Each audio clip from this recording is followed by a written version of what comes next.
சுவிஸ்ல எல்லாருக்குமே எப்பவுமே கோவிலுக்கு போக நேரம் கிடைப்பதில்ல. அதனால்தான் கோவில் வடிவிலேயே தெய்வீகமான பூஜை ரூம் கபர்ட்டுகளை நாம் உருவாக்கி தருகிறோம்.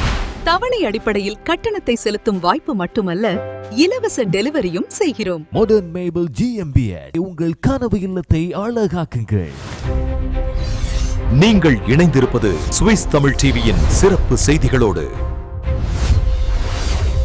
Hi, welcome to Swiss Tamil TV. அன்பான சொந்தங்கள், மற்றும் ஒரு சிறப்பு செய்தி பகுதியில் சந்திக்கிறதுல ரொம்பவே சந்தோஷம். இருந்தாலும் ஒரு கவலையோடு இருக்கக்கூடிய ஒரு விஷயமாகவே இதை பார்க்கலாம். சுவிட்சர்லாந்து வாழ் தமிழர்களுக்கு இது அதிகமாக நடக்குது குறிப்பிட்ட பகுதிகளில் அப்படிங்கிறது ரொம்பவே வேதனையானது. அப்படி ஒரு சம்பவத்தை பார்க்கலாம். ஒஸ்டமுண்டிகன் பகுதியில் தான் ஒரு தமிழர் மீது நடந்த நகைக்கொள்ளை வந்து இப்போது பரவலா பேசப்படுறதோட தமிழர்களுக்கு பாரிய ஒரு அவசர எச்சரிக்கையும் கொடுக்கப்பட்டிருக்கு. அது சம்பந்தமா பார்க்கலாம். சுவிட்சர்லாந்துல வாழ்ந்து வரக்கூடிய தமிழ் சமூகத்தை இலக்கு வச்சு நகைப்பறிப்பு சம்பவங்கள் எல்லாம் அதிகமாக நடக்கிறதா செய்தி வெளியாச்சு. குறிப்பா பெர்ன் கண்டோன்ல இருக்கக்கூடிய ஒஸ்டமுண்டிகன் பகுதியில இந்த சம்பவம் நடந்ததுக்கு அப்புறமா தமிழ் சமூகத்துல அதிக கவலை ஏற்பட்டிருக்கு. இது பிப்ரவரி 25ஆம் தேதி பிற்பகல் அளவில் நடக்குது. ஒரு ஈழத்தமிழர் அவரோட வீட்டுக்கு அருகில் இருக்கிற வீதியில நடந்து போயிட்டு இருக்கும் போது இந்த சம்பவம் நடந்ததா சொல்றாரு. ஜெர்மன் இலக்க தகடு கொண்ட மெர்சிடிஸ் பென்ஸ் கார் அவர் நடந்து போயிட்டு இருக்கும் போது அது அருகில பார்த்திருக்காரு. ஒரு முகவரிய அதுக்குள்ள இருந்தவங்க இவர்கிட்ட விசாரிக்கும் போது பாதிக்கப்பட்டவர் அதுக்கு பெருசா பதிலளிக்காம அவருடைய வழியிலே போயிட்டு இருந்திருக்காரு. ஆனா அந்த வாகனம் அவரை பின்தொடர்ந்து போயிட்டு உதவி கேட்டிருக்காங்க. அதனால அவர் மேலும் மேலும் அதை நிராகரிச்சுட்டு போயிட்டு இருக்கும் போது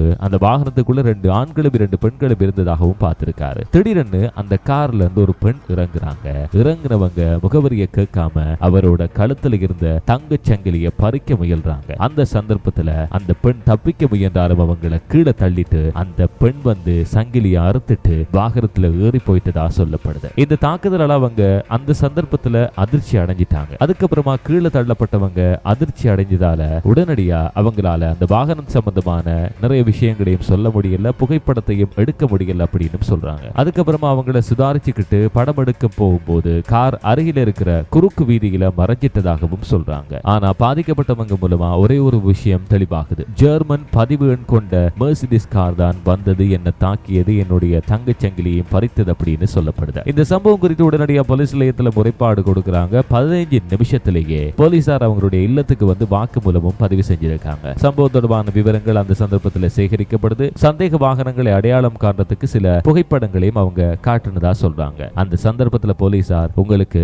இன்சூரன்ஸ் இருக்கு தானே, காப்புறுதி மூலமா இழப்பீடு பெற்றுக் கொள்ளலாம் அப்படின்னு அறிவுறுத்தி இருக்காங்க. என்னதான் இருந்தாலும் அவரால் அதை ஏத்துக்க முடியல. ஏன்னா தன்னுடைய மனைவியால பரிசா வழங்கப்பட்ட தங்கச்சங்கிலி தான் பறிபோச்சு அப்படின்னு வேதனையோட போலீசாருக்கிட்ட தன்னுடைய தகவலையும் வாக்குமூலமா பகிர்ந்திருக்காரு. இதுக்கு முக்கியமான காரணம் என்ன தெரியுமா? சுவிட்சர்லாந்து பொருளாதார ரீதியா வலுவான நாடா இருக்கிறதால அண்ட நாடுகள்ல இருந்து பல தொழில் வாய்ப்புகளுக்காக தினசரி வந்து போயிட்டு இருக்காங்க. பெரும்பாலானவங்க வாகனங்கள் தான் பயணம் செய்யறாங்க. இந்த பின்னணியில போலீசார் என்ன சொல்றாங்கன்னா, திட்டமிட்டு கொள்ளையத்தோட பறிப்பு சம்பவங்கள்ல ஈடுபடுறதுக்காகவே போர்டர் தாண்டி நிறைய பேர் வாராங்க அப்படின்னு பாதுகாப்பு வட்டாரங்கள்ல இருந்து அவங்க செய்தி சொல்றாங்க. கடந்த காலங்கள்ல ATM இயந்திரங்கள் கொள்ளை நடந்துச்சு, வங்கி கொள்ளை எல்லாம் நடந்துச்சு. இதெல்லாம் வெளிநாட்டு கும்பல்கள் தொடர்பு இருக்கு அப்படின்னு செய்திகள் மூலமாக சொல்லப்படுது. சுவிட்சர்லாந்தினுடைய ஆரோ மற்றும் சொலத்தோன் கண்டோன் பகுதிகளிலும் நகைப்பறிப்பு சம்பவங்கள் முறைப்பாடு செய்யப்பட்டிருக்கு. இதுவும் வெளிநாட்டு பதிவு எண் கொண்ட வாகனங்கள்ல இருந்து வந்தவங்க மூலமா நடந்ததால அந்நியர்களோட அவதானம் இல்லாம தொடர்பு கொள்ளாதீங்க அப்படின்னு போலீசார் அறிவுறுத்துறாங்க. குறிப்பா